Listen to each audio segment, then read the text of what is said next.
কলেজে সবার সামনে একটা ছেলে আমাকে প্রপোজ করেছে। অবশ্য ছেলেটাকে আমি চিনি, আমার ফ্রেন্ড রবিন রায়হান। এতদিন ফ্রেন্ড হিসাবে আমার সঙ্গে ছিল, কিন্তু আজ ও আমাকে সবার সামনে এভাবে প্রপোজ করেছে। যখনই আমি রবিনকে কিছু বলতে যাব, কোথা থেকে আচমকা একটা ছেলে এসে আমার গালে চর বসিয়ে দিল। আমি টাল সামলাতে না পেরে নিচে পড়ে যাই। এত জোরে গালে থাপ্পড় পড়ায় ঠোঁট কেটে রক্ত পড়ছে। আমার গায়ে কোনোদিন কেউ হাত তোলেনি, আজ প্রথম কেউ আমাকে মেরেছে। তাই কান্নাটা আর আটকে রাখতে পারলাম না, কোনো আওয়াজ ছাড়াই কেঁদে উঠলাম। হাত দিয়ে কান্না মুছতে মুছতে চারদিকে একবার তাকালাম। সবাই কেমন জানি ওই ছেলেটার দিকে তাকিয়ে, আবার আমিও ছেলেটাকে পর্যবেক্ষণ করছি। এই ছেলেটির নাম রোশন চৌধুরী, বয়স মাত্র 25। মাফিয়া জগতের কিং রোশন চৌধুরী বিশ্বের প্রায় অনেকগুলো রাষ্ট্রকে নিজের হাতের মুঠোয় করে রেখেছে। মাত্র 25 বছর বয়সে নিজেকে করে নিয়েছে মাফিয়া। বড় বড় মাফিয়ারা তো রোশন চৌধুরীর নাম শুনলে ভয়ে কাঁপে। পুলিশরা অব্দি রোশন চৌধুরীকে ভয় পায়। অন্যদিকে বড় বিজনেসম্যান তিনি রোশন চৌধুরীর বয়স 25, লম্বায় 6 ফুট, কিলার লুকের জন্য সব মেয়েরাই পাগল। কিন্তু রোশন সেসবে পাত্তা দেয় না। রোশনের ফর্সা গায়ের রং, চুলগুলো ঘন সিল্কি কালো, চোখের মনি হালকা নীল, এমন খুব কমই হয়। ঠোঁটগুলো টকটকে লাল। এমন এক মানুষ আমার সামনে, তাও এইভাবে হঠাৎ এসে আমাকে চড় মারলেন। ওয়াই? রোশন চৌধুরীকে নিয়ে অনেক মেয়েরা আলোচনা করে। তাদের কাছ থেকে আমি জানতে পেরেছি ওই লোক কেমন, আর ওনার একটা ছবিও দেখেছিলাম, যাকে কল্পনাও করিনি সামনাসামনি দেখব। আজ সে আমার ঠিক সামনাসামনি দাঁড়িয়ে আছে। তার উপর আমি গালে হাত দিয়ে ওই লোকটার সামনে গিয়ে দাঁড়ালাম। ভয়ে আমার অবস্থা খারাপ। একটা মাফিয়ার সামনে দাঁড়িয়ে আছি আমি, ভাবা যায়? তাও ভয়কে এক সাইডে রেখে বলে উঠলাম, আপনি আমাকে মারলেন কেন? আজ তো শুধু একটা থাপ্পড় মেরেছি। কাল থেকে যদি তোমাকে বোরকা ছাড়া কলেজে দেখি, তো ঠ্যাং ভেঙে আমার কাছে রেখে দিব। তুমি নিশ্চয়ই জানো হু আই অ্যাম। আমার মনে হয় লোকটার কোথাও ভুল হচ্ছে। অন্য কেউ ভেবে আমার সাথে এমন ব্যবহার করেছে। একবার বলেই দেখি, আমার নাম নাফিসা জামান হ্যাপি। আপনার হয়তো কোথাও ভুল হচ্ছে। আমার সাথে আপনার কোন রকম যোগাযোগ নেই। আপনি যাকে ভেবে আমাকে থাপ্পড় মেরেছেন, আমি সে নই।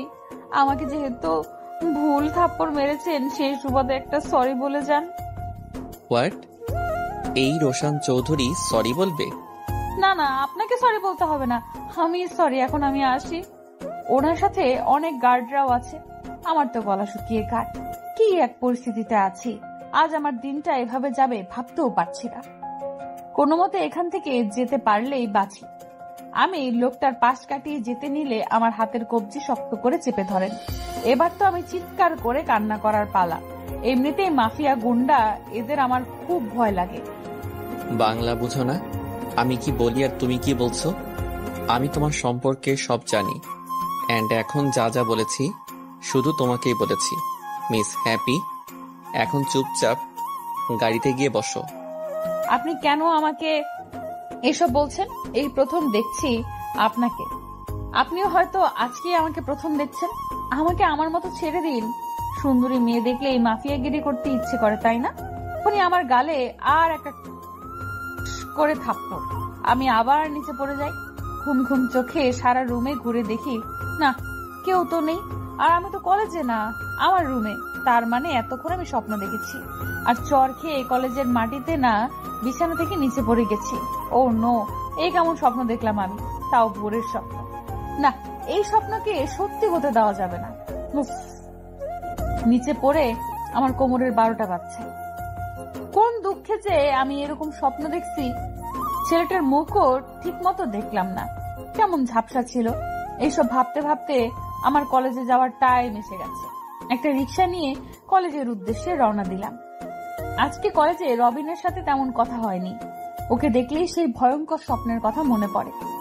আমার আরো দুটো ফ্রেন্ড আছে, একটার নাম রীতা আর অন্যটার নাম সুইটি। গল্প আড্ডা পড়াশোনা করে কলেজ ছুটির সময় এসে গেছে। এখন বাসায় যাবার পালা। আমরা চারজনই গল্প করে করে কলেজের গেটে এসে দাঁড়ালাম। কিন্তু ওই যে হ্যাপির কাপল নামে, হ্যাপি থাকলে কি হবে, দুনিয়াতে তো সবাই দুঃখী। বর্তমানে লাল ড্রেস পরা অপরাধী কুকুর যে আমাকে তাড়া করছে। হায় আল্লাহ, এখন আমাকে কে বাঁচাবে? সারা কলেজ ঘুরপাক খাচ্ছি। অবশ্য এখানে আমারও একটু দোষ আছে, ভাগ্যিস কলেজে তেমন মানুষ নেই, না হলে এতক্ষণে আমাকে নিয়ে হাসি তামাশা শুরু হয়ে যেত। কোন রকম গেট খুলেই বাইরে বের হতেই কারোর সাথে এমন জোরে ধাক্কা খেলাম, আমি তো হাঁপাতে হাঁপাতে কাহিল। তারপরও যার সাথে ধাক্কা খেয়েছি তার দিকে একবার তাকালাম। একটা ছেলে দেখতে লাল মরিচ, কেমন রাগে ফুঁসছে, এই মনে হয় আমাকে গিলে খাবে। হাউ ডেয়ার ইউ বলেই আমার গালে ঠাস। অসভ্য মেয়ে একটা, দেখে শুনে চলতে পারো না? এই মুহূর্তে আমার কি করা উচিত ঠিক বুঝে উঠতে পারছি না। গালে হাত দিয়ে দাঁড়িয়ে আছি, তখনই রীতা এসে বলে, হ্যাপি রে, তুই এটা কি করলি জানিস? কে? আমাদের প্রিন্সিপাল স্যারের ছেলে, তার উপর উনি অনেক বড় বিজনেসম্যান, রোশন আহমেদ। জানিস এই ছেলে কি রাগে, নিজের চোখেই তো দেখলি, আর তার সাথে ধাক্কাটা খেলি। হোয়াট? রোশন? রাস্তায় সবার সামনে আমার ঠোঁটে ঠোঁট ডুবিয়ে দেয় নামকরা বিজনেসম্যান রোশন আহমেদ। নিজেকে ছাড়াতে অনেক চেষ্টা করি, কিন্তু লোকটা একটুও ছাড়লো না। আমার এই মুহূর্তে কি করা উচিত? চিৎকার করে কান্না করব, না এর প্রতিবাদ করব?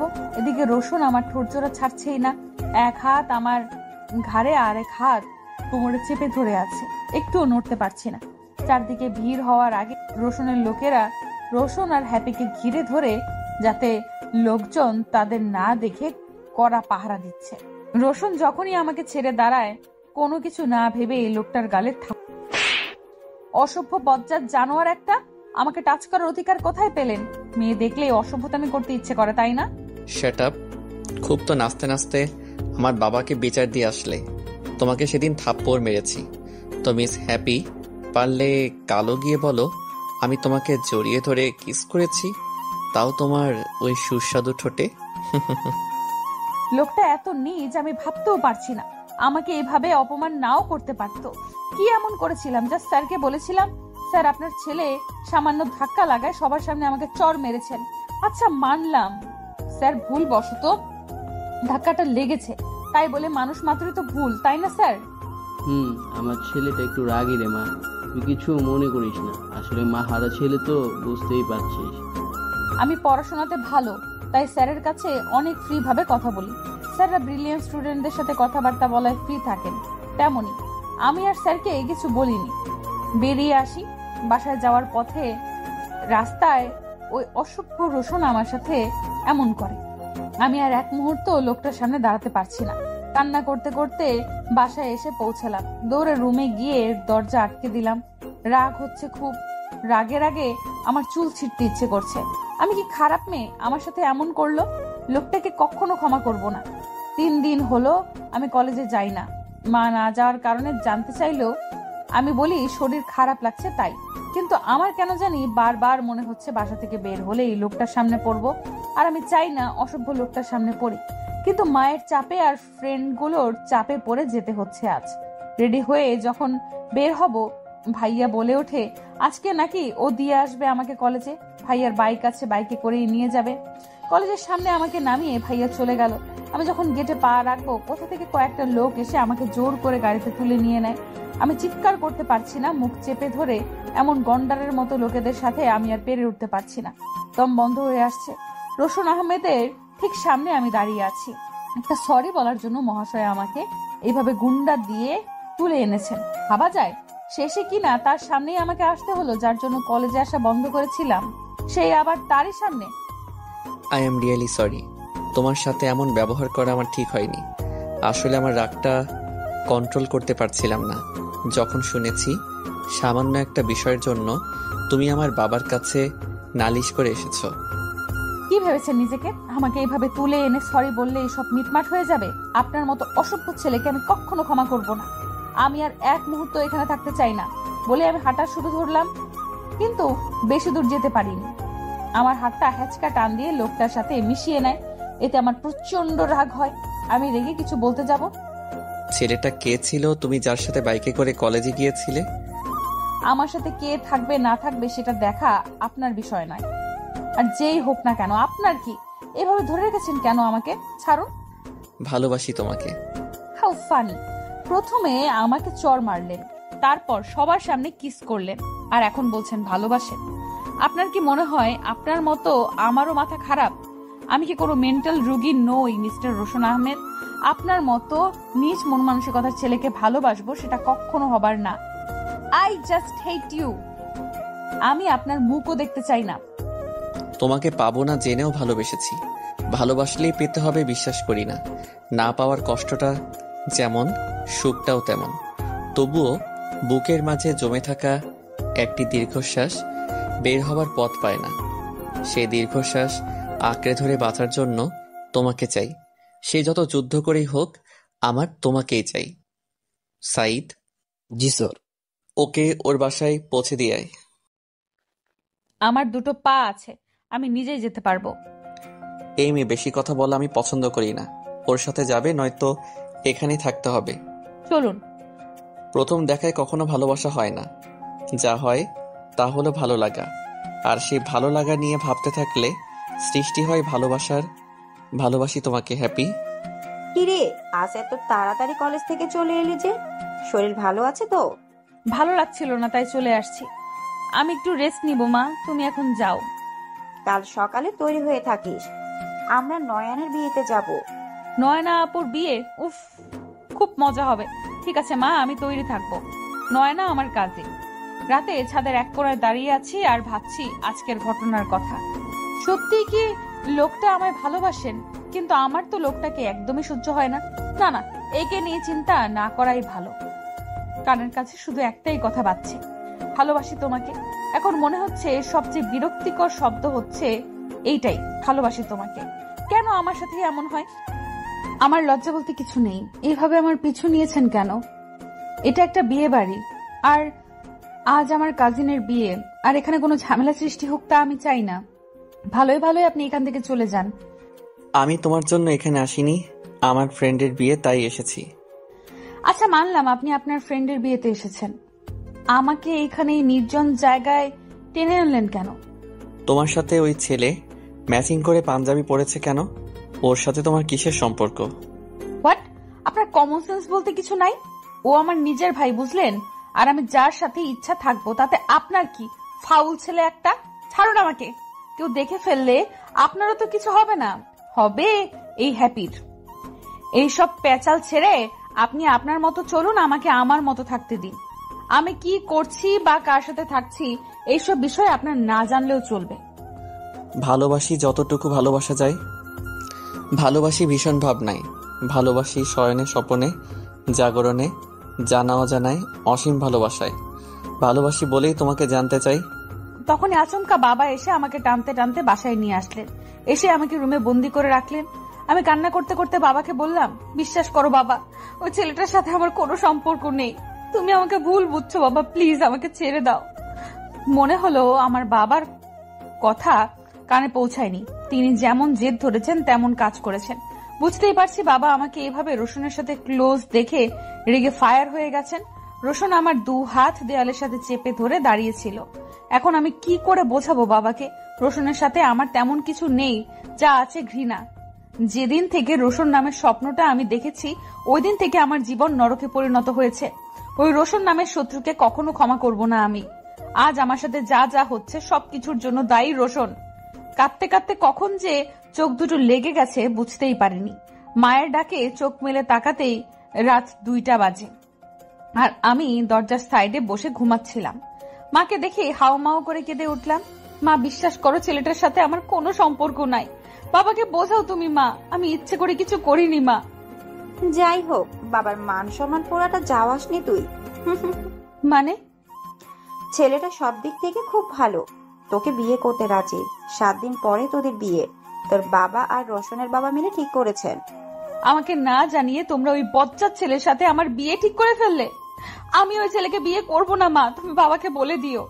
আমি ওকে একদম সহ্য করতে পারি না।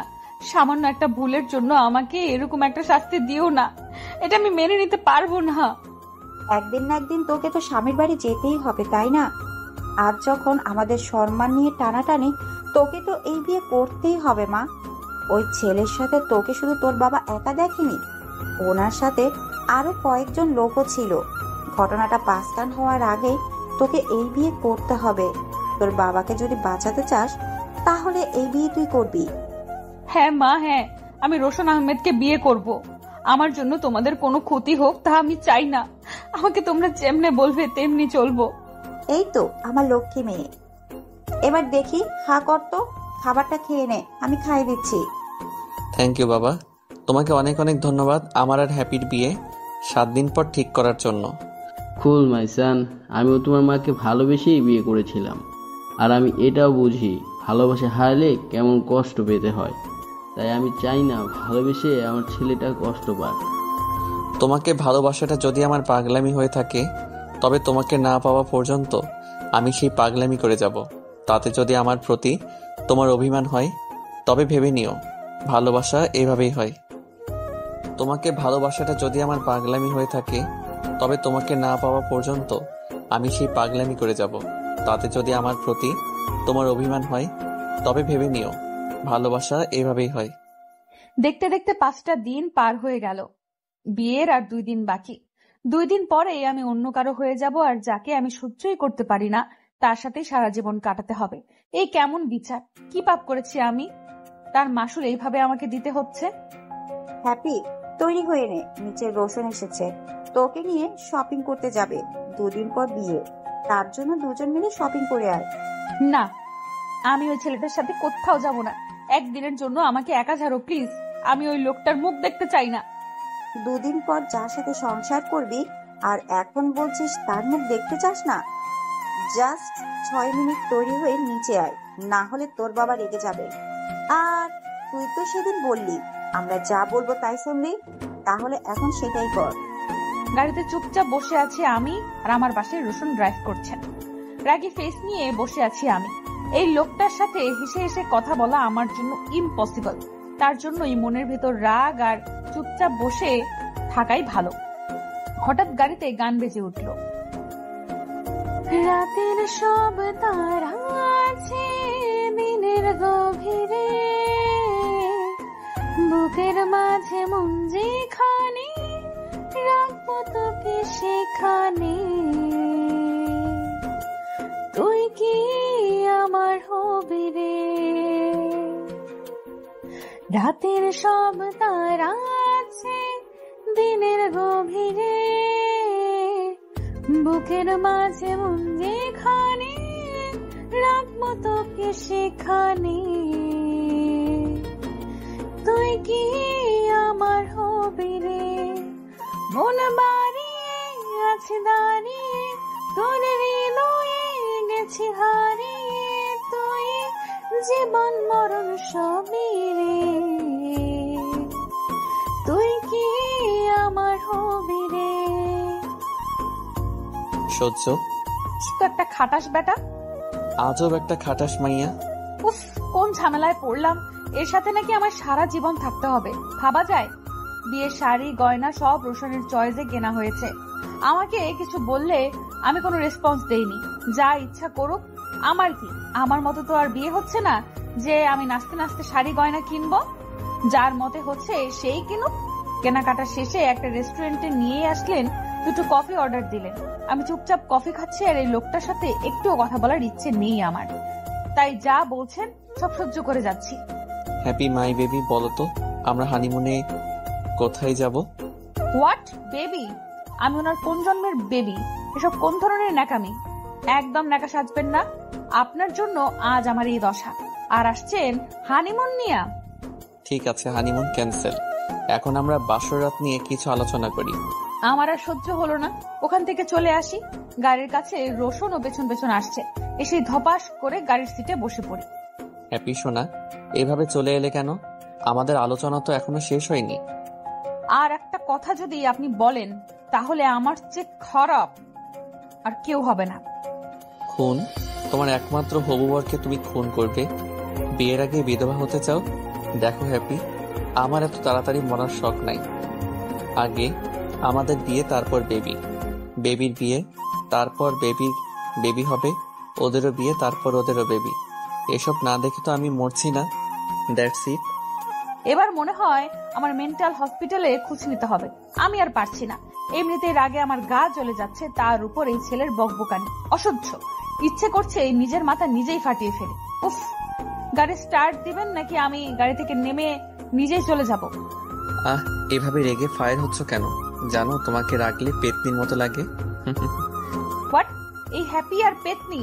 আপনি একটা মহিষ, বাদর, অ্যানাকন্ডা, হনুমান, পেতনির বর, পেতনা। জি ম্যাডাম, লাস্টের কথা একদম সঠিক। আমি তো পেতনির বরই না, মানে পেতনির হবু বর পেতনা। ইচ্ছে তো করছে লাথি মেরে গাড়ি থেকে ফেলে দেই। বজ্জাত লোকটার সাথে কথা বলতে বলতে বাসায় পৌঁছে গেছি। আমি এসেই সোজা আমার রুমে চলে আসি। দেখলাম কয়েকজন বয়স্ক মহিলা আছেন, কি না কি প্রশ্ন ছুড়ে মারবে তার আগেই আমি গায়েব। আমার ফ্রেন্ডের বিয়ের দাওয়াত দিয়েছি, একটু পরেই চলে আসবে। বিয়ের দিন পর্যন্ত আমার বাড়িতেই থাকবে।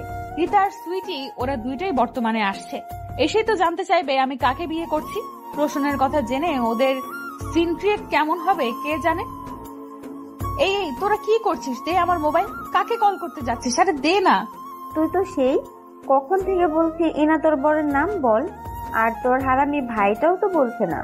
বলি নাম জানলে কি তোর বোরকে আমরা নিয়ে নেব? আহারে, বেচারির মুখটা দেখে নেওয়ার কথা শুনে কেমন চেহারাটা ফ্যাকাশে হয়ে গেছে। ওই বজ্জারটাকে তোরা নিলেই তো আমি বাঁচতাম। আমাদের হ্যাপি তো দেখে হবু দুলা ভাইয়ের ওপর খুব রেগে আছে। কারণটা কি জানতে পারি? আমার বিয়ে রোশন আহমেদের সাথে হবে। হোয়াট? এটা কিভাবে সম্ভব? তারপর সব খুলে বলি ওদের আমার আর রোশনের সম্পর্কে। I hate Roshan. আমি এখনো রোশনকে ঘৃণা করি। আমি যা বুঝতে পারছি রোহান ভাইয়া তোকে ভালোবাসে, তার জন্য এরকম করছে। আমারও তাই মনে হয়। আমার কেন জানি লোকটাকে সহ্যই হয় না রে। আজ ওর জন্যই বাবা আমাকে ভুল বুঝলেন। তার মধ্যে বিয়ের আগে একটা প্রেমও করতে পারলাম না। ভেবেছিলাম আগে একটা প্রেম করব, কিন্তু এই একটা দুঃস্বপ্ন এসে সবকিছু তোলপাড় করে দিল। তোরা জানিস লোকটা মেয়েদের মতো করে কেমন ঝগড়া করে আমার সাথে। আমিও তো একটা মেয়ে, আমি জানি আমরা কেমনে ঝগড়া করি। এই লোকটার সাথে আমি সারা জীবন থাকবো কি করে? সরি রে বান্ধবী, তোর জন্য আমরা কিচ্ছু করতে পারলাম না, পারবো না। কারণ যে রোশন আহমেদ যদি জানতে পারে আমরা তার বিয়ে ভাঙার জন্য উঠে পড়ে লেগেছি, আমাদের আস্ত রাখবে না। গল্প আড্ডা করে আরো একদিন পার হয়ে গেল। আজকে আমার গায়ে হলুদ, আমার বিয়ে, অথচ আমার কোনো রেসপন্স নাই। ঘুমে চোখ দুটো যায় যায় অবস্থা। আমার সাথে রীতা আর সুইটিও সেম অবস্থা। মনে হচ্ছে আমার সাথে ওদেরও বিয়ে হয়ে যাবে। আজকের সকালটা খুব অদ্ভুত লাগছে। মানুষের আনাগোনা শুরু, আমার প্রতি মায়ের কান্না শুরু। বাবা তো আমার সামনে কাঁদছেন না, হয়তো রুমে বসে চুপটি করে কাঁদছেন। আর ভাইয়াকে দেখেও তেমন ভালো লাগছে না, কেমন কাদো কাদো চেহারা। বাবা মায়ের আদরের মেয়ে, ভাইয়ের আদরের একমাত্র বোন, কালই অন্য কারো পরিবারের একজন হয়ে যাবে। নিজেকে শান্ত রাখার অনেক চেষ্টা করছি, কিন্তু পারিনি। মাকে আর ভাইয়াকে জড়িয়ে ধরে কতক্ষণ কান্না করলাম। এই পৃথিবীতে প্রিয় মানুষগুলো ছাড়া বেঁচে থাকাটা কষ্টকর, কিন্তু অসম্ভব কিছু নয়। কারো জন্য কারো জীবন থেমে থাকে না, জীবন তার মতোই প্রবাহিত হয়। তাই যেটা ছিল না সেটা না পাওয়াই থাক। সব পেলে জীবনটাও একঘেয়েমি হয়ে যায়। মনে রেখো, পৃথিবীর সকল কষ্টই ক্ষণস্থায়ী। এইদিকে বাবা, তুমি ওই মহিলাকে কেন বললে এখানে আসতে? তুমি জানো না আমার ওই মহিলাকে একদম সহ্য হয় না। দেখো বাবা, এই বাড়িতে আমরা মাত্র দুইজন পুরুষ মানুষ।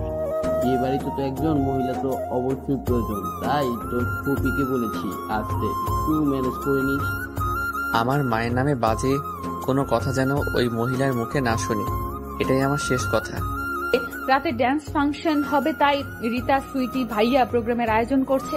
কে কোন গানে নাচবে সেটাই আমার গায়ে হলুদে লাগানোর পর্যায়ে শেষ। ধীরে ধীরে অনুষ্ঠান শুরু হয়।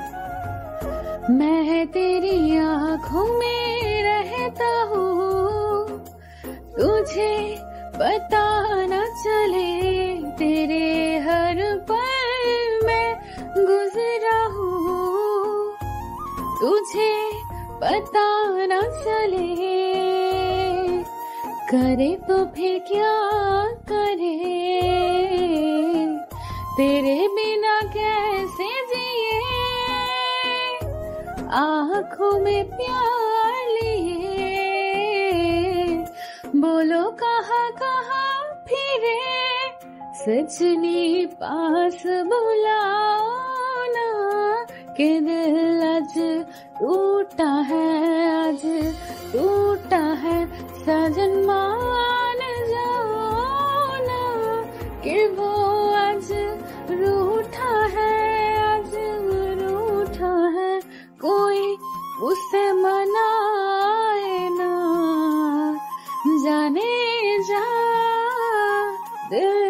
तुझे ही चाहे ना।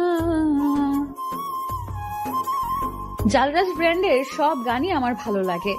হঠাৎ এই গান লাউড স্পিকারে বাজায়, ভালোই লাগছে। হয়তো ভাইয়া গানটা সিলেক্ট করেছে। ভাইয়া তো জানে আমার প্রিয় গায়ক কে, তাই হয়তো। ধর, কে ফোন করেছে? নিজেই কথা বলি দেখ। আমার মোবাইল কানে রেখে বলে উঠলাম, হ্যালো। কি করো বউ? বুঝতেই পারছি এটা কে হতে পারে। নৃত্য পরিবেশন করি। ওলে আমার বউটা এত নাচানাচি করে না। এখন আমি তোমার কাছে নেই, যদি পায়েটাই লাগে তখন কি হবে? আমার পায়ে লাগলে তোর কি? কাল বিয়ে আর এখন ফোন করে বলে কি করো, তাও বউ। শালা বজ্জাত। কি হলো বউ, ফোন কেটে দিলে কেন? আরে আমি কার সাথে কথা বলছি? বউ তো কল কেটে দিয়েছে। জানি না ভালোবাসার আলাদা আলাদা নিয়ম আছে কিনা, তবে আমি কোনো নিয়মে তোমাকে ভালোবেসেছি তাও জানি না। শুধু এইটুকু জানি আমি তোমাকে অনেক অনেক ভালোবাসি। কিরে, দুলা ভাইয়ের সাথে কি কথা বললি? তোরা আমার বান্ধবী না শত্রু? কেন, দুটোই তো হতে পারে। বোঝাই যাচ্ছে এই দুজনকে হাত করেই ফেলেছে ওই বজ্জাতটা। বাসর ঘরে স্বামীর এমন রূপ আমি মেনে নিতে পারছি না।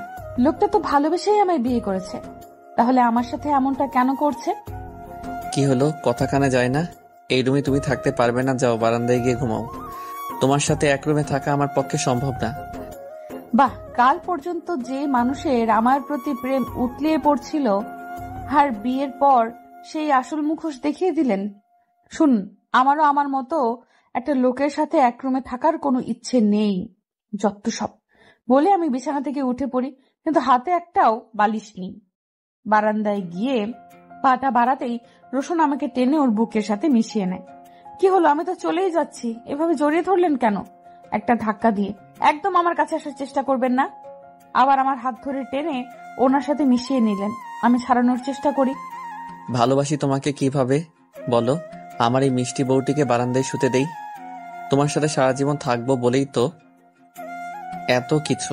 একটু আগে তো একটু ভিলেন রূপী অ্যাক্টিং করছিলাম। ওমা, তাই নাকি? একটু আগে উনি ভিলেন রূপী অ্যাক্টিং করছিলেন, তাহলে তো এবার আমার পালা। এমন অ্যাক্টিং করব যে আজ রাতটাই ওনার বৃথা যাবে। আজ না আমাদের বাসরাত, আসো ময়না পাখি, তোমাকে একটু আদর করে দেই। দাঁড়া বেটা বজ্জাত। আমার পা দিয়ে খুব জোরে ওনার পাটায় পাড়া দিই। মুহূর্তেই আমাকে ছেড়ে আহ বলে আর্তনাদ করেন। আমি ছাড়া পেয়ে এক দৌড়ে বারান্দায় গিয়ে দরজা আটকে দেই। আমি এমন একটা কাণ্ড করব নিশ্চয়ই উনি ভাবতেই পারছেন না। কিছুক্ষণ যাওয়ার পর, আমার লক্ষ্মী মিষ্টি সোনা বউটা, দরজাটা খোলো না গো। আমি না তোমার একটা মাত্র আদরের স্বামী? তাহলে আমার সাথে এমনটা করছো কেন বউ? দেখো, এই বাসরাত নিয়ে মেয়েদের কত স্বপ্ন থাকে, তেমনি আমারও আছে। আমার এই স্বপ্ন ভেঙো না তুমি। এবার আর আমি হাসি থামাতে পারিনি। একা একা হেসেই চলেছি। কথার কি ছিরি, মেয়েদের স্বপ্নের সাথে ওনার সম্পর্ক কি? রাত প্রায় 1টা বাজে। আমি বারান্দায় এখনো জেগে আছি। ধীরে ধীরে দরজা একটু ফাঁক করে দেখি বজ্জাতটা নাক টেনে ঘুমাচ্ছে। এতক্ষণ তো এই সুযোগের অপেক্ষায় ছিলাম। ভাবতেই কেমন আনন্দ হতে লাগলো। পাটা খুব ধীরে ধীরে ওয়াশরুমের দিকে যাচ্ছি। তারপর অর্ধেক বালতি পানি এনে তাতে 3 বোতল ফ্রিজ থেকে জল মিশিয়ে এনে ওনার সারা গায়ে ঢেলে দিই। কিছু বুঝে ওঠার আগে আমি উধাও। বারান্দায় এসে ছিটকানি লাগিয়ে দেই। তারপর মন ভরে নিঃশ্বাস নিতে থাকি। আমার সাথে ভিলেনি মশকরা, তাই না? এবার বোঝো বাছা ধন, এই শীতে বরফের জল কেমন লাগে না। কিন্তু কোনো আওয়াজ আসছে না কেন? ওনার কি কিছু হয়েছে? হঠাৎ একটা চিৎকার ভেসে আসলো, সাপ সাপ বউ, আমাকে সাপে এসে মেরে ফেললো, বাঁচাও। সত্যি কি কোনো সাপ? আমি কিছু না ভেবেই দরজা খুলেই রুমে ঢুকে পড়ি। এ কি, রুম এত অন্ধকার কেন? এই যে শুনছেন, কোথায় আপনি? আর কিছু বলতে পারছি না। আমার মুখ চেপে ধরে ধাক্কা দিয়ে বিছানায় ফেলে দিয়ে আমার উপর শুয়ে পড়লেন। কানের কাছে মুখ এনে বলতে লাগলেন, আমার বউটা এত বোকা জানা ছিল না। এই দোতলাতে সাপ আসবে কোথা থেকে? বরং জানো, পেতনি এসেছিল আমার গায়ে, জল ঢেলে চলে গেছে। ও মা গো, বউ আমাকে মেরে ফেললো গো। আমাকে পেতনি বলা, তাই না? ইচ্ছা মতো ওনাকে কিল চিমটি দিয়েই যাচ্ছে। আর কিভাবে পারলো লোকটা আমাকে বোকা বানাতে? আমিও আস্ত একটা বোকা। সাপ বললেই ছুটে চলে আসলাম। কিন্তু এত মেরেছি, লোকটা একটুও আমাকে ছাড়লো না, আরো শক্ত করে জড়িয়ে ধরলো। শেষমেশ আমিও ক্লান্ত হয়ে উপর হয়ে ওনাকে জড়িয়ে ধরে শুয়ে পড়লাম। সকালে ঘুম ঘুম চোখে নিজের দিকে তাকিয়ে দেখি আমি এদিকে আর আমার শাড়ি অন্যদিকে, আর আমার পা একটা ওনার উপর আর একটা বিছানায়। কি এক পরিস্থিতি হয়েছে আমার। ভাগ্যিস লোকটা ঘুমে, না হলে নিশ্চয়ই আমার দিকে ড্যাব ড্যাব করে তাকিয়ে থাকতো। কোন রকম শাড়িটা পেঁচিয়ে ওয়াশরুমে চলে যাই। ফ্রেশ হয়ে নিচে নেমে আসি। মাথায় ঘোমটা দিয়ে এসেই দেখি আমার ফুফি শাশুড়ি বসে কফি খাচ্ছেন। আমি ওনার কাছে গিয়ে সালাম করলাম। একটা অল্প বয়সী মেয়ে এসে আমার হাতে 2 কাপ কফি এনে দিল। আগে একটা তোমার শ্বশুরকে দিয়ে আসো, তারপর রোশনকে, পরে এসে তুমি খাবে। আমিও চুপচাপ ওনার কথা মেনে চললাম। শাশুড়ি মা নেই, থাকলে নিশ্চয়ই ফুফির মতো আদেশ করতেন। প্রথমে বাবাকে গিয়ে কফি দিলাম। বাবা রেডি হয়ে বসেছিলেন, হয়তো কলেজে যাচ্ছেন। আমি কফি দিয়ে সালাম করে চলে আসতে নিলে বাবা বলে উঠলেন, শোন মা, কাল থেকে তুইও আমার সাথে কলেজে যাবি। একটু পরেই তোর বই সব চলে আসবে। বাবা আমি পড়াশোনা করব। অবশ্যই, এমন ব্রিলিয়ান্ট স্টুডেন্ট কি পড়াশোনা ছাড়া মানায়? Thank you sir. সরি বাবা। এখন বজ্জাতকে কফি দেওয়ার পালা। কে জানে এখনো শুয়ে আছেন কিনা। রুমে ঢুকতেই ওনার উন্মাদ শরীরের উপর আমার চোখ পড়ল। গোসল করে মাত্র এসে শরীরে শুধু একটা টাওয়াল পেঁচানো। আমাকে দেখা মাত্রই ওনার 2 হাত দিয়ে বুক ঢেকে বলে উঠলেন, সিসি, তোমার লজ্জা শরম বলতে দেখি কিছু নেই। এভাবে দরজায় নক না করে চলে এলে এখন আমার কি হবে গো? আমার তো সব শেষ হয়ে গেল। ঢং দেখে আর বাঁচি না। দরজা লাগালেই তো পারতেন। আর সে যাই হোক, আপনার শরীর তো আর কোনো পরনারী দেখেনি, দেখলে আপনার বউই দেখেছে। তাতে তো ঢং করার কি আছে? তা তো বটেই, তুমি তো আমার একটা মাত্র আদরের বউ। তাহলে এটা দেখে কি হবে? এটাও না হয়। এই এই একদম এ কাজ করবেন না, অসভ্য ছেলে একটা। কোন রকম দৌড়ে কফির কাপ রেখে ওখান থেকে চলে আসি। বাইরে এসে বড় বড় নিঃশ্বাস নিতে থাকি। আমার নাকি লজ্জা শরম নেই। বেটা খাটাস বজ্জাত একটা, একটু থাকলে তো নিশ্চয়ই টাওয়ালটা খুলে ফেলে দিত। কি বেলজ্জাহীন ছেলে রে বাবা। ওনার ফুফি আজ বিকেলে চলে গেছেন, কিন্তু একটা বিষয় আমি লক্ষ্য করলাম। রোশন আর ফুফির মাঝে কোনো ঝামেলা আছে, না হলে ওরা ঠিক মতো কথা বলতো। কিন্তু বিষয়টা কি হতে পারে? রুমে যেতেই আমার সামনে মোবাইল হাতে উনি একটা ছবি দেখালেন। সেটা দেখে রাগে নিজেকে আর আটকে রাখতে পারিনি। কি করব যখন ভেবে পাচ্ছি না, ঠিক তখনই ওনার হাত থেকে মোবাইলটা নিয়ে একটা আছাড় মেরে ভেঙে ফেলি। এরকম অসভ্যতামি করার মানে কি? আর আপনি তো তখন শুয়েছিলেন, এটা কখন তুললেন? আর এরকম একটা মেয়ের ছবি তুলতে আপনার লজ্জা করে না? নিশ্চয়ই আমার লজ্জা করেনি, কারণ আমি তো পরনারীর ছবি তুলিনি, আমার বউয়ের ছবি তুলেছি। কি বলো? অসভ্য একটা, আমার কথা আমাকেই ফেরত দিচ্ছে। এমন ছবি কেউ তুলে ঘুমের মধ্যে আমার শরীর তোলা, তাও একটা শাড়ির জায়গায় আর আমি অন্য জায়গায়? কি সাংঘাতিক ব্যাপার। এমন একটা নিষ্পাপ ছেলে এমন করবে ভাবা যায়? 3 বছর পর রায়হান ফিরছে দেশে। দেশে ফেরার একটাই উদ্দেশ্য, রায়হানের ভালোবাসার মানুষকে আপন করে নিজের করে পাওয়া। এতদিন এই দিনের অপেক্ষায় ছিল রায়হান। তার একমাত্র ভালোবাসার মানুষ নাফিসা জামান নিশাদকে একটাবার দেখার জন্য উতলা হয়ে পড়েছে। কখন পৌঁছাবে সে তার মায়ের কাছে? সে তার মায়ের কথা রেখেছে। এখন তো মায়ের কথা রাখার পালা, নিশাদকে রায়হানের সাথে বিয়ে দেওয়া। কোনো এক কুয়াশা ভেজা সকালে দেখেছিলাম তোমায়। দেখেছিলাম সাদাসিধে সাজে, এলোমেলো চুলে মুখ ঢেকে যায়, আর পাগল হয়ে যাই আমি। কি নিষ্পাপ চাহনি তার, চোখের ভাষায় বলে দিতে চায় আমিও ভালোবাসি নিশাদ। হ্যাপি নাম চেঞ্জ করে নিশাদ রাখা হয়েছে। আজ ভাইয়া এসেছে ওর সাথে বাসায় নিয়ে যাওয়ার জন্য। কয়েকদিন ওখানে থেকে আসবো। বাবা আর ওনাকে বলে বেরিয়ে পড়ি। আসার সময় দেখলাম ওনার চেহারা একদম মলিন হয়েছিল। মুখ ফুলিয়ে বলে উঠলেন, ঠিক আছে যাও, তাড়াতাড়ি আসবে।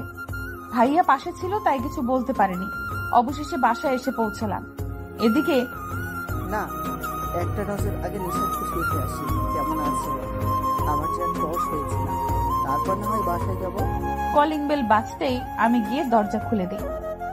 রায়হান ভাইয়া, আপনি কেমন আছেন ভাইয়া? ভালো, তুই কেমন আছিস নিশাদ? জি ভাইয়া, আমিও ভালো আছি। ভেতরে আসুন। না রে, আজ থাক, অন্য একদিন আসবো। জরুরি একটা কাজের কথা মনে পড়েছে। আঙ্কেল আন্টিকে আমার তরফ থেকে সালাম জানিয়ে দিস। রায়হান ভাইয়ের সাথে আমার পরিচয় ছিল 4 বছর, 1 বছরের একটু আধটু কথা হতো, আর 3 বছর থেকে ওনাকে দেখতে পাইনি। কোথায় হয়তো চলে গিয়েছিলেন উনি। যেহেতু আমার বড় ভাইয়া বলে ডাকি, লোকটা এমনিতে খুব ভালো, কেমন সম্মান দিয়ে কথা বলেন, কিন্তু আজ এতদিন পর ওনার চাহিদা কেমন তৃষ্ণার্ত। হঠাৎ আমার ফোনের রিং বেজে উঠলো। হ্যাঁ, বজ্জারটা কল দিয়েছে। আসতে না আসতে এই কল দেওয়া শুরু। এখন রিসিভ না করাই বেটার মনে করি। সকালে তো কত সুন্দর আমার চুল কাটার জন্য দৌড় করিয়েছেন, তাও কাছি হাতে। তার একটাই কারণ, আমার চুল নাকি ঘুমালে ওনার মুখে এসে পড়ে, তার জন্য আমার চুল কাটা প্রয়োজন। ভাগ্যিস সেই সময় ভাইয়া চলে আসছিল, না হলে তো আমার চুলের 12টা বাজিয়ে ছাড়তো খাটাসটা। কি হলো বউ, আমার কল ধরছে না কেন? রাগ করেছে মনে হয়। কিন্তু আমি তো কিছু করিনি। রাগ করবে কেন? ও মনে হয় আমি সঙ্গে যাইনি বলে রাগ করেছে। রাগ করে না লক্ষ্মী সোনা, আমি কালই আসছি তোমার কাছে। কি হলো বউ, আমার কল ধরছে না কেন? রাগ করেছে মনে হয়। কিন্তু আমি তো কিছু করিনি। রাগ করবে কেন? ও মনে হয় আমি সঙ্গে যাইনি বলে রাগ করেছে। রাগ করে না লক্ষ্মী সোনা, আমি কালই আসছি তোমার কাছে। এইসব কথা এখন থাক, এতদিন পর বাড়ি ফিরেছিস, যা রুমে গিয়ে রেস্ট নে বাবা। না মা, তুমি আগে বলো। সকাল হলেই নিশাতের বাসায় যাবে প্রস্তাব নিয়ে, আমি আর দেরি করতে চাই না। দেখ বাবা, এতদিন যখন অপেক্ষা করে থাকতে পেরেছিস, তাহলে 3টে দিন অপেক্ষা কর।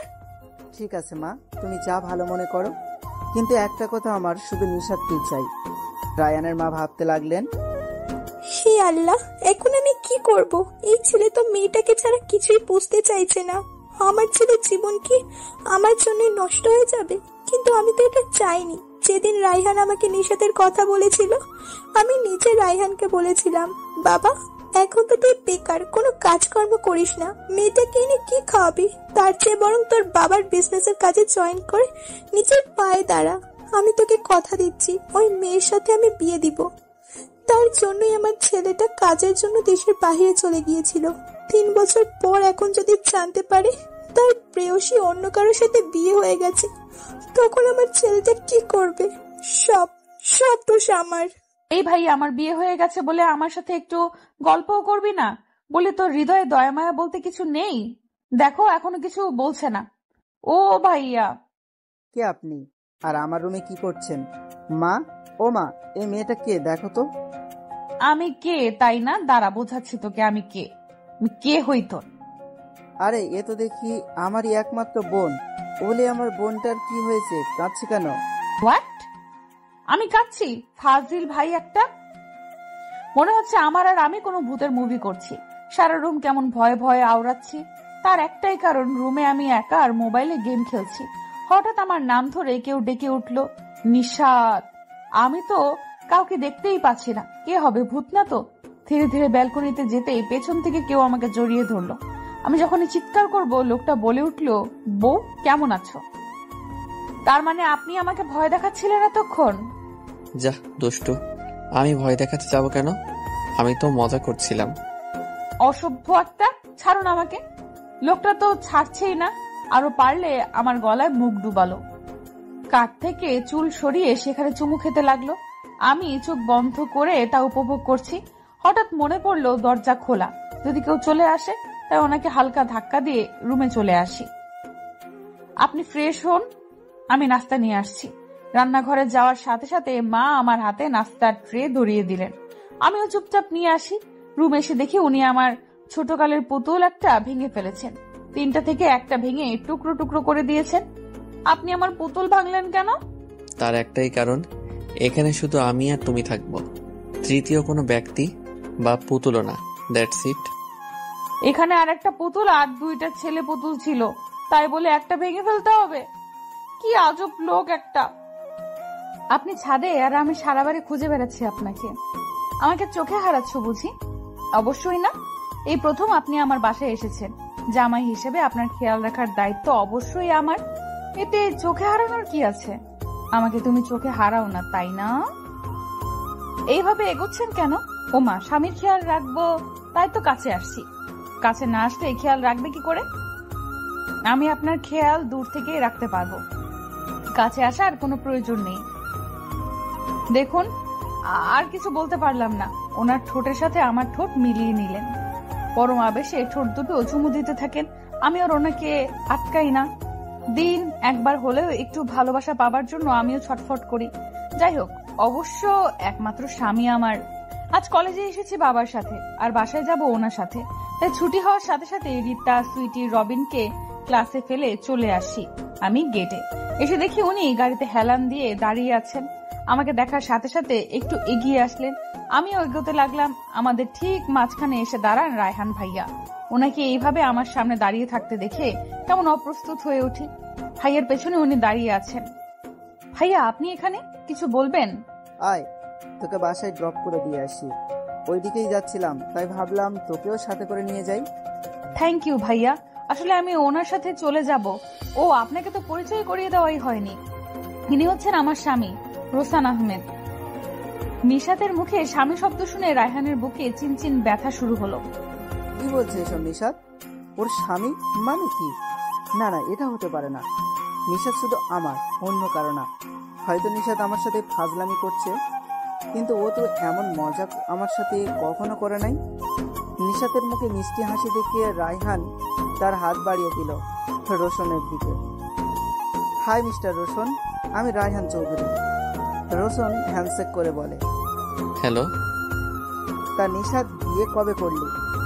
বুকে পাথর চেপে কথাটা বললাম। হয়তো এক্ষুনি চোখের জল টপ করে গড়িয়ে পড়বে। জি ভাইয়া, 15 দিন হলো। 9 তারিখে বিয়ে হয়েছে। ও, আসলে আমি জানতাম না। এতদিন দেশের বাইরে ছিলাম তো তাই। আচ্ছা ভাই, ভালো থাকিস। একদিন না হয় রোশনকে নিয়ে আমাদের বাসায় আসিস।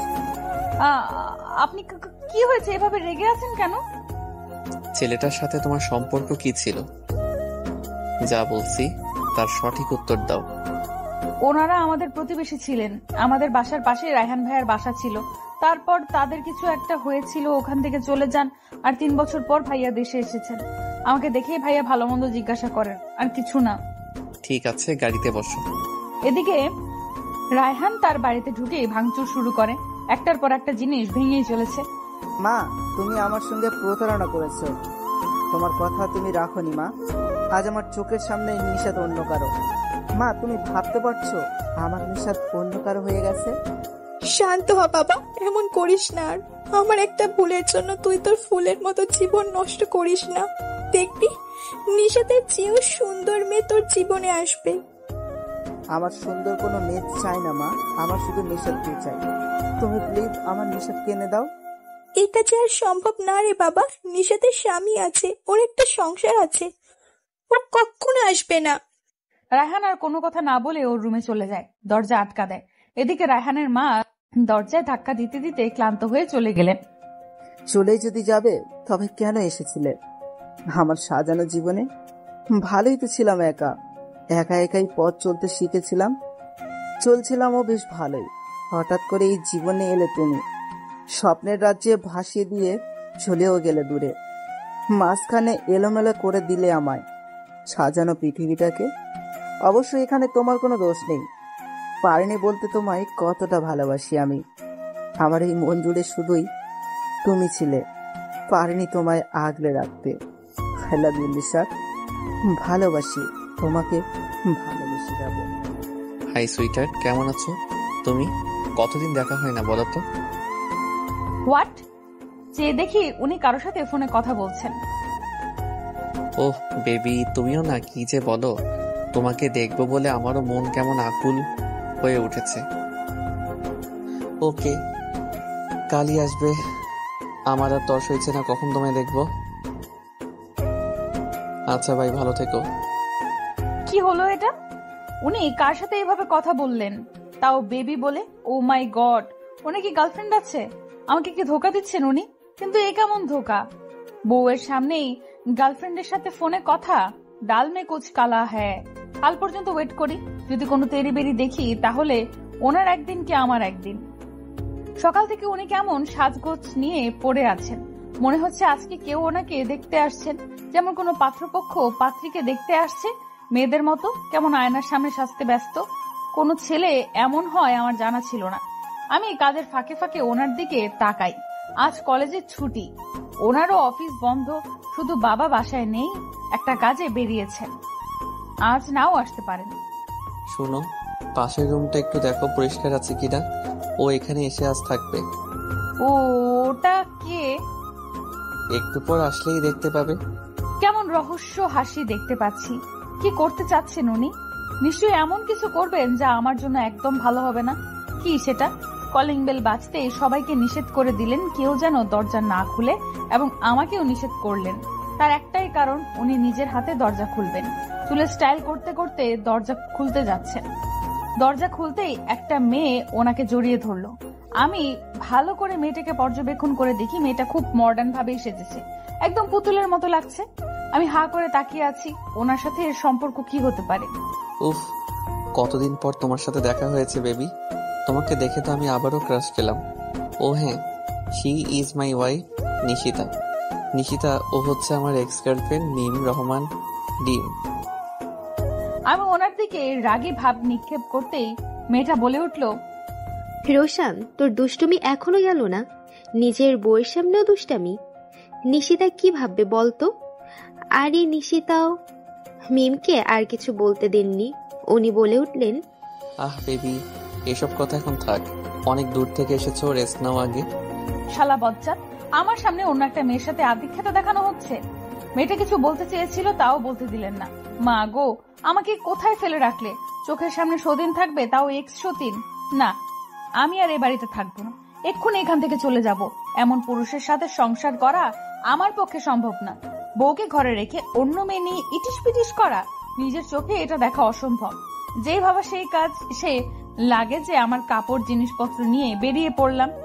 দরজায় পা রাখতেই পেছন থেকে বলে উঠলেন, বউ, আমাকে একা এখানে ফেলে কোথায় চলে যাচ্ছ?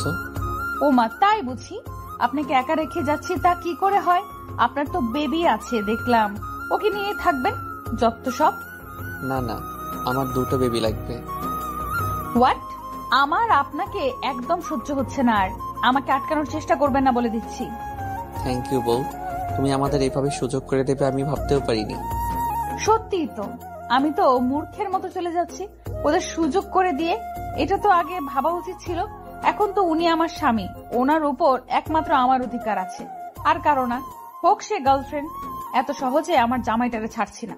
এ কি, তুমি না বললে চলে যাবে, আবার এদিকে কোথায় যাচ্ছ? অসহ্য। বাহ, ডোজটা দেখি কাজে লেগেছে। রাগে আমার চুল ছিঁড়তে ইচ্ছে করছে। একটা মানুষ কিভাবে ছলনা করতে পারে? ওনাকে দেখলে হয়তো আমি জানতাম না। বজ্জাত ছেলে একটা। এখন রুমে গিয়ে গুনগুন করে গান গাইছে। ময়না, এই ময়না। জি আপা, কিছু বলবেন? যে কাজ দিয়ে এসেছিলাম, কাজটা কি কমপ্লিট হয়েছে? জি আপা, সব কাজ হয়ে গেছে। তুমি শুধু রান্নাটা একটু টেস্ট করে দেখবে। চলো। ওনার দিকে রাগি চোখে একবার তাকিয়ে হাঁটা শুরু করলাম। এত রাগ কোথা থেকে আসে আমার বউটার? আচ্ছা যাই হোক, এটা যে প্রেমের লক্ষণ সেটা ভালোই বুঝতে পারছি। খাবার টেবিলে আমার চেয়ারে উনি মিমকে বসিয়েছেন। রাগে আমার মাথা ফেটে যাচ্ছে।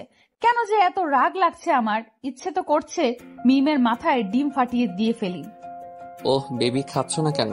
কেমন রোগা হয়ে যাচ্ছ? বলি নিজের প্রতি একটু খেয়াল রাখো। ও মাই সুইট বয়ফ্রেন্ড, তুমি তো আছোই আমার খেয়াল রাখার জন্য। এ মা, কাচের বাটিটা ভেঙে গেল বউ, তোমার কোথাও লাগেনি তো? বাটিটা পড়লো কি করে বউ? আমি ইচ্ছে করে ভেঙেছি, দরকার হলে আবারও ভাঙবো। ময়না, আরো কয়েকটা বাটি এনে দে। ও চাইছে যখন ভঙ্গ। নাও বউ, এখন তুমি ইচ্ছে মতো সব ফেলে দাও। ওহ রোশান, অনেক হয়েছে দুষ্টামি, এবার মেয়েটাকে একটু শান্তি দে তো। শোনো নিশা, রোশান আর আমি কলেজ লাইফের ফ্রেন্ড। আসলে একদিন কলেজে ওকে বলেছিলাম আমার বয়ফ্রেন্ড হয়ে একটু অভিনয় করতে, একটা ছেলেকে দেখানোর জন্য। সেই থেকে আমার সাথে ফাইজলামি করে যাচ্ছে। শেষ পর্যন্ত বউয়ের সামনেও একই দুষ্টামি। বেবি, তুমি বানিয়ে বানিয়ে কথা কেন বলছো বলো তো? রোশান, আমি আর বসে না থেকে ওখান থেকে চলে আসি ছাদে। ফোঁটা ফোঁটা বৃষ্টি পড়ছে, আকাশে একটাও তারা নেই। কেমন শীতল বাতাস বয়ে যাচ্ছে, বাতাসে শরীরটা শিউরে উঠে। 2-3 ঘন্টা ধরে মনে হচ্ছিল একটা ঝড় বয়ে গেছে। কোথাও শান্তি পাচ্ছিলাম না। এখন মনটা হালকা লাগছে। মনের ভেতর যে তুফান চলছিল তা মুহূর্তেই বিলীন হয়ে গেছে।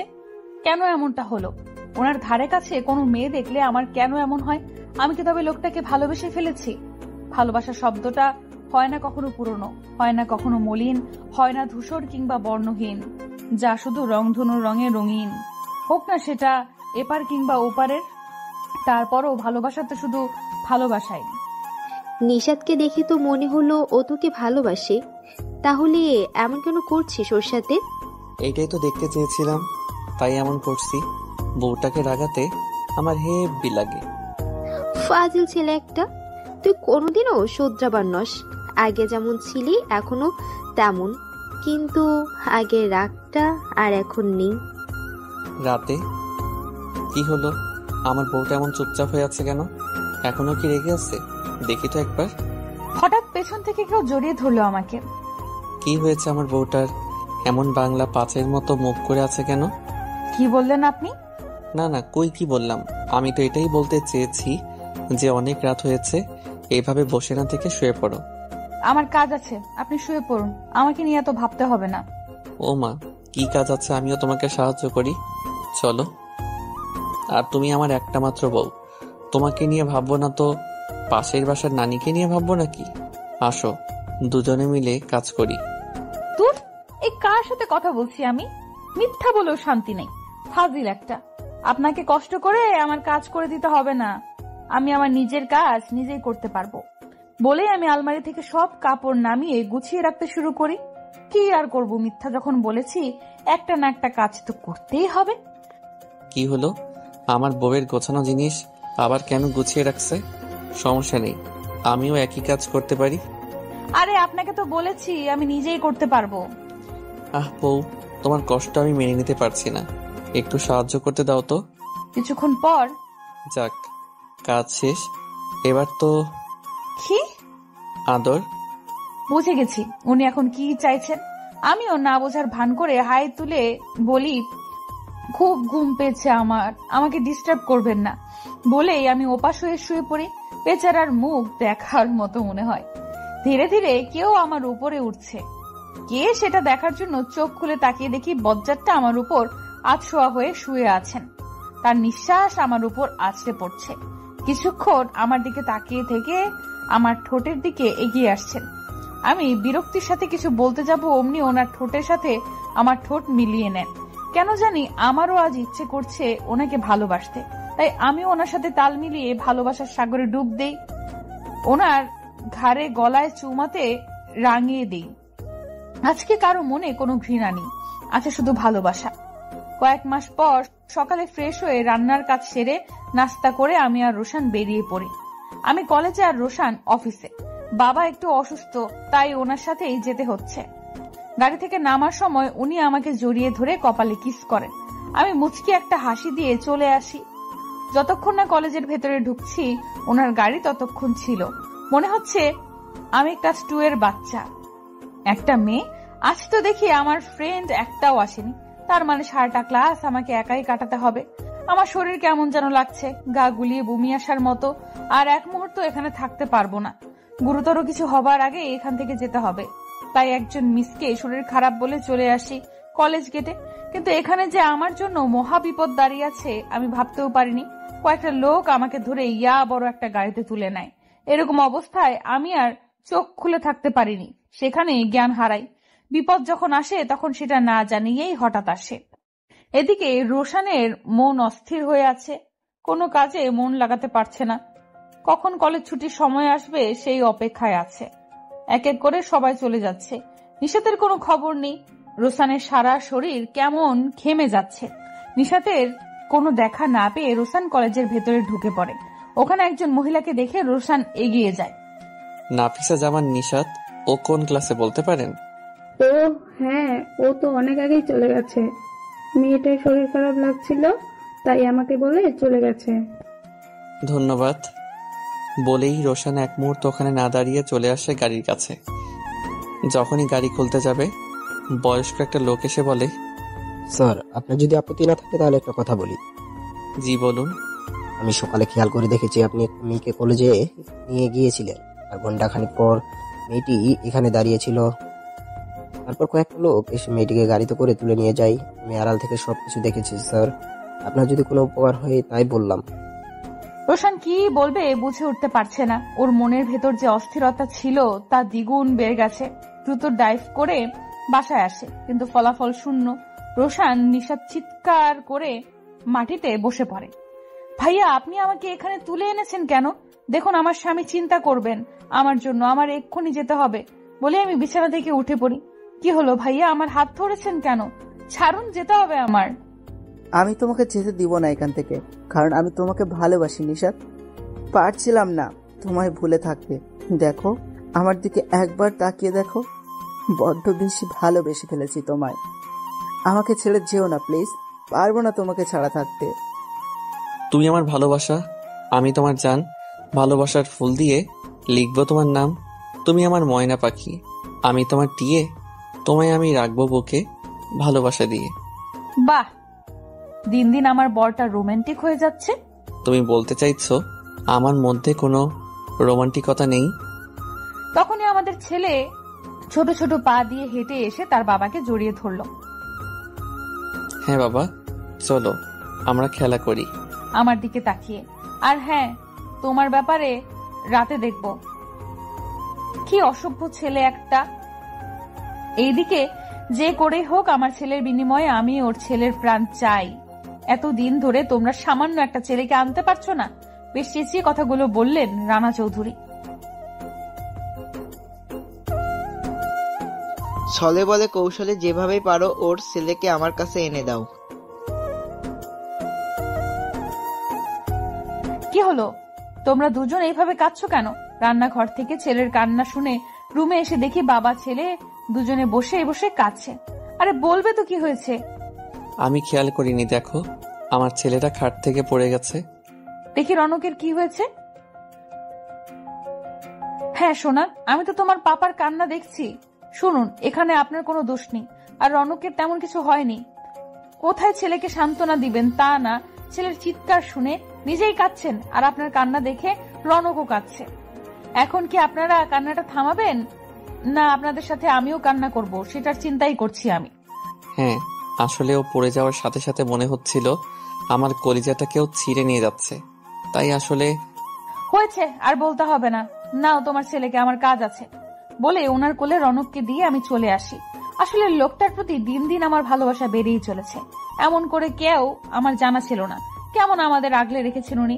ভালোবাসা এমন এক আবেগ যা অনুভব হয়তো সবাই করেছে, কিন্তু কম লোকেই উপভোগ করতে পেরেছে। হ্যাঁ বাবা, তোমাকে তো ঠিক থাকতেই হবে, তুমি আমার একটা মাত্র সুপারম্যান। সকালে রোশন ফ্রেশ হয়ে অফিসের জন্য রেডি হয়। রনক ঘুমিয়ে আছে। আমি নাস্তা রেডি করে রোশনকে ডাক দিই। কি হলো, ছেলেকে সাথে করে নিয়ে যাওয়ার প্ল্যান করছো নাকি? এসে দেখি ছেলের পাশে বসে উনি মাথায় হাত বুলিয়ে দিচ্ছেন, একদম রেডি হয়ে। ইচ্ছে তো করে তোমাকে আর রনককে সাথে করেই নিয়ে যাই। ইস, শখ কত। চলুন, নাস্তা রেডি, খাবেন। আমি চলে যেতে নিলেই উনি আমার হাত ধরে ফেলেন। কি হলো, চলুন। নাস্তা খাবো তো, তার আগে ওইটা। আপনার অফিসে দেরি হচ্ছে। আর কিছু বলতে পারেননি, উনি আমার ঠোঁটে ঠোঁট ডুবিয়ে দিলেন। ঠোঁটে চুমু খেয়ে কপালে গভীর চুমু এঁকে দেন। রাত যেভাবেই আসুক নীরবতা থাকবেই, চাঁদ যেভাবেই থাকুক জ্যোৎস্না ছড়াবেই, সূর্য যতই মেঘের আড়ালে থাকুক পৃথিবীতে আলো আসবে, আর নিজেকে যতই লুকিয়ে রাখো না কেন ভালোবাসা তোমাকে কাছে টানবেই। দুপুরে চোখটা লেগে গিয়েছিল, তাই আমি ঘুমিয়ে পড়ি। রুম লক করে ঘুমাই, কারণ ছেলেটা হেঁটে হেঁটে কোথায় চলে যাবে বিচ্ছুর মতো। প্রায় লেগেই গিয়েছিল, হঠাৎ কলিং বেল বেজে উঠল। আমি ঘুম ঘুম চোখে দরজা খুলতেই আমার মুখে কেউ স্প্রে মেরে দেয়, আর তারপর আমার কিছু মনে নেই। ধীরে ধীরে চোখ খুলে তাকাই, রোশনের চেহারা স্পষ্ট ভেসে ওঠে। কি হয়েছে, আপনি কাঁদছেন কেন? আমার কিছু হয়নি। পরক্ষণে মনে পড়লো আমার ছেলে কোথায়। ও ঠিক আছে তো? আমি বিছানা থেকে লাফ দিয়ে উঠি। রনক কোথায়, আমার রনক কোথায়? কি হলো, আপনি কথা বলছেন না কেন? আমি পাগলের মতো সারা বাড়ি খুঁজতে থাকি আমার ছেলেটাকে, কোথাও তো খুঁজে পাচ্ছি না। আমি এক দৌড়ে আবার ওনার কাছে যাই। উনি বলছেন না কেন? রনককে খুঁজে পাচ্ছি না। খুঁজে পাচ্ছেন না মানে? আমার ছেলে তো রুমেই ছিল। কারা সব বডিগার্ডদের আর তোমার মুখে স্প্রে মেরে আমাদের ছেলেকে নিয়ে গেছে? কি মিস্টার রোশান আহমেদ, ছেলের কান্না কেমন লাগছে? কে আপনি? আমার সাথে আপনার শত্রুতা কিসের? আমি রানা চৌধুরী, রায়হান চৌধুরীর পিতা। তুই তো তোর ছেলের কান্নার আওয়াজ শুনতে পেরেছিস, আর আমি সেইটুকুও পাইনি। এবার ছেলে হারানোর যন্ত্রণা কি সেটা তুই বুঝতে পারবি হাড়ে হাড়ে। না না, আমার ছেলের কোনো ক্ষতি করবেন না। আপনি যা চাইবেন আমি তাই দিব, প্লিজ। দয়া করে আমার ছেলের কোনো ক্ষতি করবেন না। তাহলে দে, আমার বুকে আমার ছেলেকে ফিরিয়ে দে। পারবি তো দিতে, নাকি আমার ছেলেকে তুই? না, আপনার ছেলে বেঁচে আছে, আমি আপনার ছেলেকে ফিরিয়ে দেব। আমার নিষ্পাপ ছেলের কোনো ক্ষতি করবেন না। ওকে ছাড়া আমি বাঁচব না। ছেলের বেঁচে থাকার সংবাদ শুনে স্বস্তির নিঃশ্বাস ছাড়লেন রানা। চোখের কোণে কান্না জমে আসলো। একটা মাত্র ছেলে, 3টা বছর না দেখে, আদর না করে, ছেলের মায়াবী মুখ না দেখে কাটিয়েছেন। এক পাশে রোশন, নিশাদ আর রায়হান, অন্য পাশে রানার কোলে রনক দাঁড়িয়ে আছে। এতদিন রোশন রায়হানকে তিলে তিলে এক আস্তানায় মারধর করত। যে হাত দিয়ে নিশাতের শরীরে আঘাত করেছিল সেই হাত গরম জল ঢেলে দিত। এমন অত্যাচার। রায়হানের অবস্থা খুবই খারাপ, কেমন নিস্তেজ হয়ে দাঁড়িয়ে আছে। এত কিছুর পর রায়হানকে শুধু বাঁচিয়ে রেখেছিল তিলে তিলে মারার জন্য, কিন্তু আজ এই পরিস্থিতিতে রায়হানকে আনতে বাধ্য হয়েছে রোশন। ছোট্ট ছোট্ট পায়ে হেঁটে আসছে রনক তার বাবা মায়ের কাছে, আর নিস্তেজ রায়হান হেঁটে চলেছে তার বাবার কাছে। রোশন নিশাদ ছেলেকে পেয়ে চুমু দিতে লাগলো। রায়হান ছেলেকে জড়িয়ে ধরে কান্না করে দেয়। কি অবস্থা করেছে আমার ছেলেটাকে! আমি ওই রোশনকে ছাড়বো না। না বাবা, তুমি ওদের আর কোনো ক্ষতি করো না। না, আমি আমার পাপের শাস্তি পেয়েছি, এতে ওদের কোনো দোষ নেই। হারিয়ে যাব একদিন, আমি রব না এ ভুবনে চিরদিন। ক্ষমা করে দিও। তোমরা আমায় ভুল করে থাকি যদি ক্ষমা করে দিও। বাঁশবাগানে বা গোরস্থানে হয়তো দেবে মোরে কবর। তোমরা আমায় ভুলে যাবে, রাখবে না আমি জানি আমার কোনো খবর।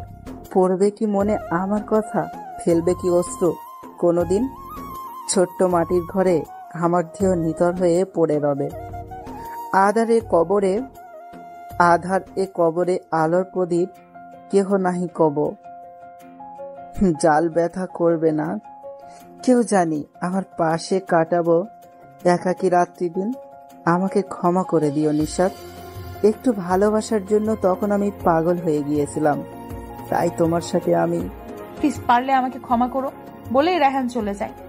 আমরাও আমাদের ছেলেকে নিয়ে চলে আসি বাসায়। ভালোবাসা এমন একটা বস্তু যা কখনো আপনাকে হাসাবে, কখনো আপনাকে কাঁদাবে, কখনো মধুর স্বপ্ন দেখাবে, কখনো হৃদয় ভেঙে চুরমার করে দিবে, কখনো সুখের সাগরে ভাসাবে, আবার কখনো কষ্টের অথই জলে ডুবাবে।